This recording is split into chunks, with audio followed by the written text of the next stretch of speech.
Bienvenue sur Africa 24 dans cette nouvelle édition de l'Africa Tonight. Voici les titres. La réélection du président ivoirien Alassane Ouattara confirmée par le Conseil constitutionnel sur un taux de participation de 52,86%. Le candidat du RHDP remporte le suffrage au premier tour avec un score de près de 84%. La cérémonie de prestation de serment aura lieu mardi matin. Le gouvernement tchadien est en deuil. Le ministre de l'Aménagement du territoire, de l'Urbanisme et de l'Habitat du Tchad, Gata Ngoulou, est mort dans un accident de voiture dimanche. Les précisions à suivre dans ce journal. Et puis zoom sur l'organe parlementaire de l'Union africaine.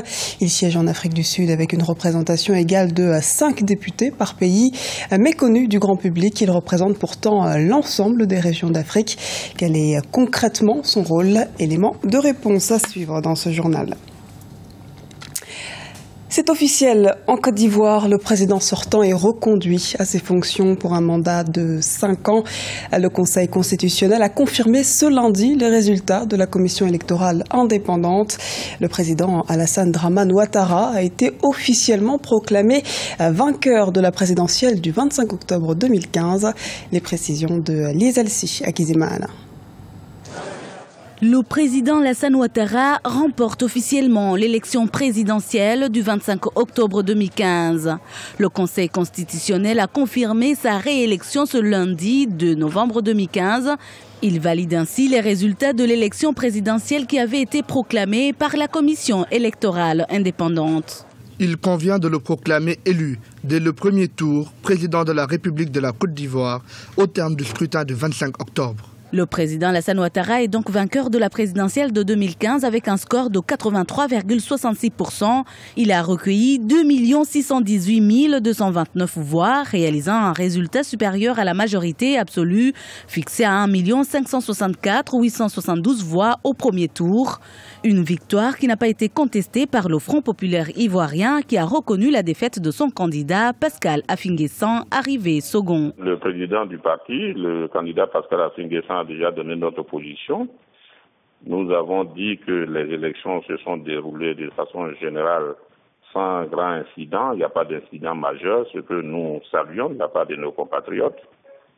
Et que nous saluons la victoire de M. Ouattara et que nous souhaitons bonne chance et que qu'il pense qu'il tire les leçons de cette élection, parce qu'il y a eu un taux de participation qui n'est pas important, qui n'est pas un bon taux de participation. Ça prouve que la Côte d'Ivoire est encore sous l'effet de ce qui s'est passé en 2010 et que le président de la République il doit s'atteler à la réconciliation des Ivoiriens.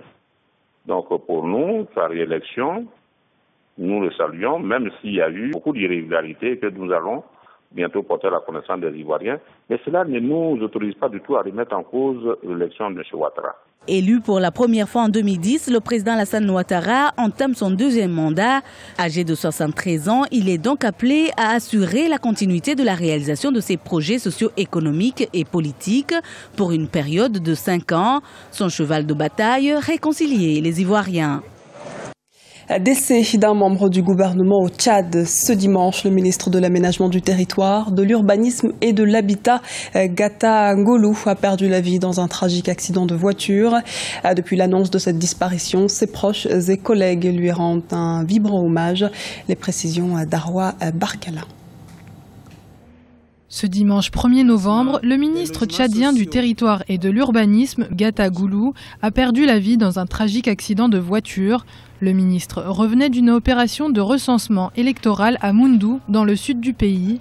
Sa subite disparition a vivement attristé ses proches et collègues du gouvernement, qui, depuis, multiplient les hommages afin d'honorer sa mémoire. C'est avec beaucoup de tristesse que nous avons appris le décès tragique de M. Gata Ngoulou. L'homme a été un grand commis de l'État.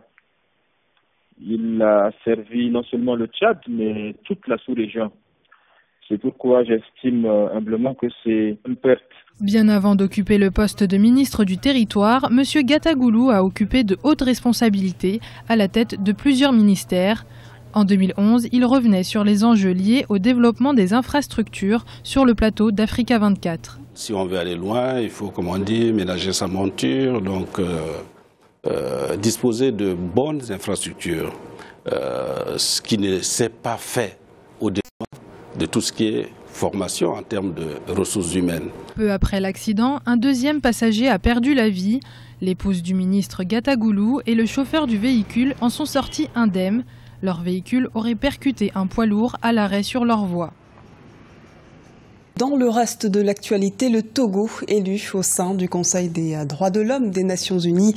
L'Assemblée générale vient d'élire ce pays ouest africain et 17 autres États au sein de l'instance onusienne. Le Burundi, la Côte d'Ivoire, le Kenya, mais aussi l'Allemagne et la Belgique sont également élus pour un mandat de 3 ans à compter du 1er janvier 2016. L'organe parlementaire de l'Union africaine joue un rôle important dans la coopération continentale, une importance qui se traduit par son travail consultatif et décisionnaire sur les différentes questions qui touchent le continent africain. Focus sur cette institution panafricaine avec Alioune Guindo. Le Parlement panafricain au devant de la scène politique africaine. Composé de 235 élus, le Parlement africain joue un rôle essentiellement consultatif au niveau transfrontalier africain. De manière collégiale, il statue, si nécessaire, sur d'éventuelles sanctions à appliquer contre certains États africains et échange avec les autres parlements nationaux et internationaux sur des questions décisives pour le continent africain. Le Parlement panafricain essaie de se légitimer par rapport, disons, aux autres pays et aussi aux autres parlements, mais il lui manque les moyens. C'est toujours un Parlement consultatif, donc il ne peut pas prendre de décisions ou voter des lois qui peuvent être appliquées dans toute l'Afrique. Donc ce rôle consultatif lui enlève le caractère assez important de son existence. L'organe parlementaire de l'Union africaine rencontre cependant un certain nombre de difficultés. Les différents parlements nationaux ne lui délèguent pas l'ensemble de leur souveraineté et seuls 47 des 54 États africains sont représentés au sein de ce Parlement.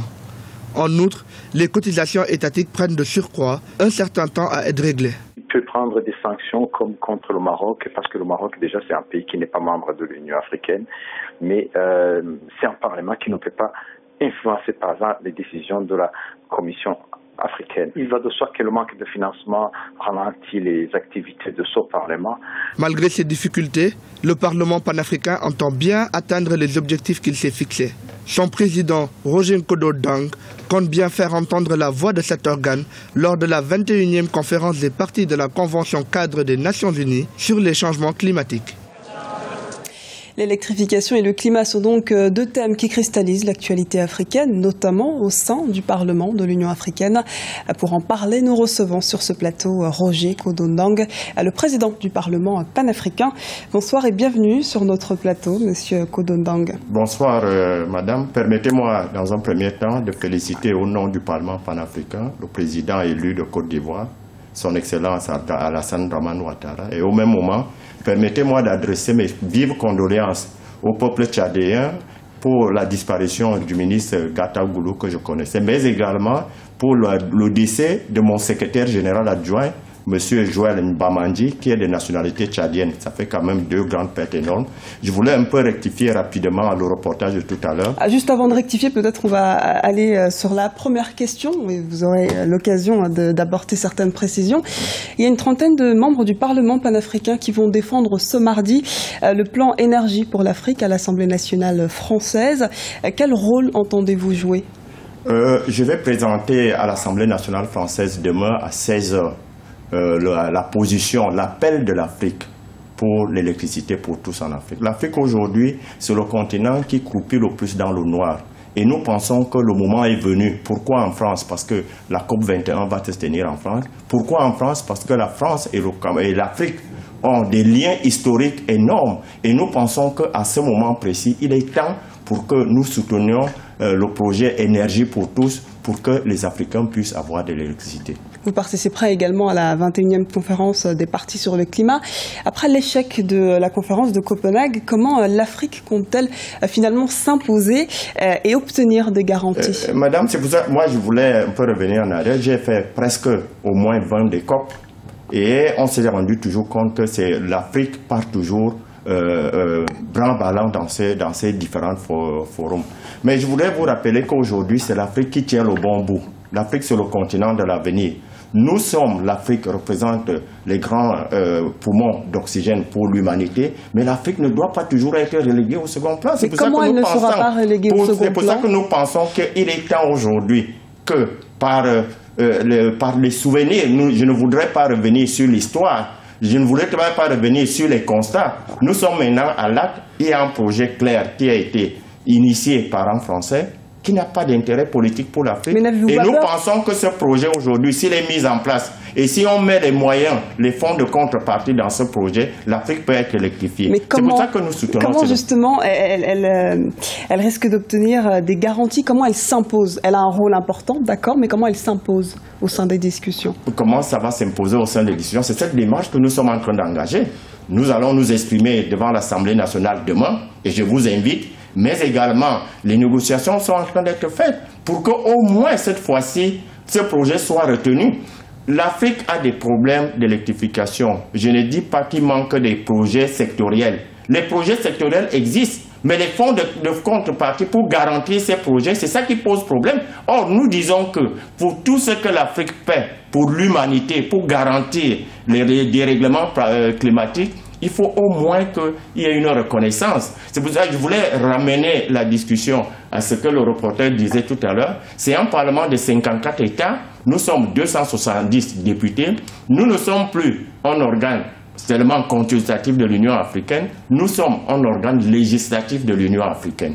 Donc, tout ce que nous faisons, et si vous lisez l'acte constitutif créant l'Union africaine dans son article 17, il est clairement établi que c'est le Parlement panafricain qui doit négocier les problèmes de développement pour le continent africain. Et nous pensons qu'aujourd'hui, le moment est venu pour que l'Afrique puisse récolter les efforts que ces pays ont consentis en matière de gestion durable de leurs écosystèmes.